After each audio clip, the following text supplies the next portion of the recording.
All right, the Scruggs style beginner arrangement. This one is kind of devoid of any of the hammer-ons, slurs, or slides, or what have you, right? And that's to make it a lot easier on you guys to focus on just the right hand. And what we're doing with the right hand is we're still using that classic kind of Foggy mountain breakdown roll.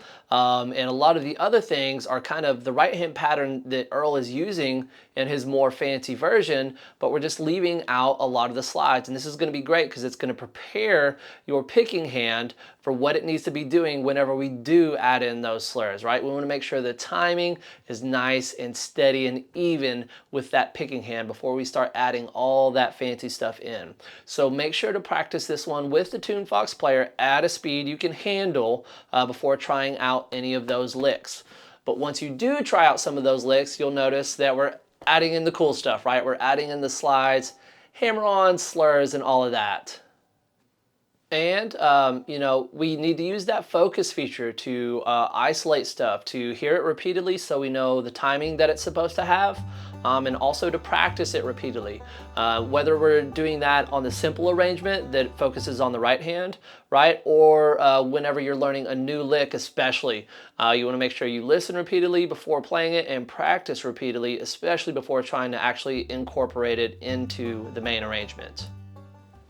Right, and you may at the start just want to kind of go a measure at a time, like practice that measure over and over till you have steady beat with measure 1. Once you get that, go to measure 2, right? And go piece by piece. And if you can get each piece down really well, you're likely going to have a lot easier time when you try to go to the whole tune and put it all together.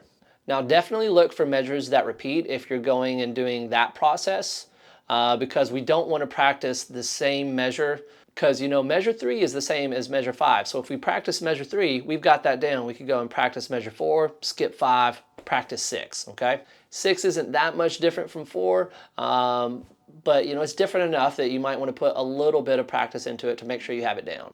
All right, I'm going to play through this thing. I'm going to count it kind of quietly as well. Counting is something that will really help your timing if that's something that you struggle with, okay? The other thing that we don't have in this tune is that kind of classic slide in to the E minor, right?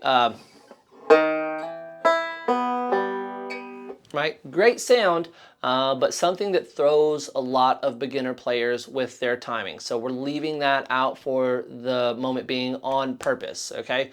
We want to make sure you have a kind of clear picture of what we need to be playing in each measure during each chord change before we add that in, because a lot of people mess up the timing on that. So we're keeping it simple at first. All right, I'm going to play through it to give you an example of how it sounds.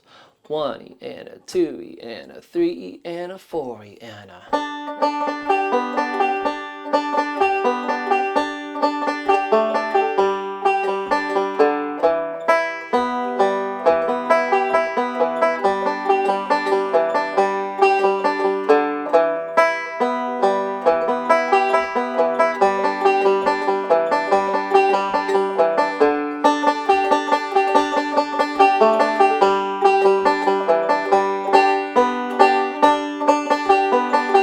Right?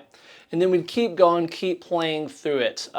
We want to not try to do something once, but be able to do it a bunch of times. That's how you know you really have it mastered. So while you might start looping one measure at a time, eventually we want to be able to do the whole song a bunch of times. All right, check out those licks, dig in, have fun, practice at a speed you can handle, and enjoy this one.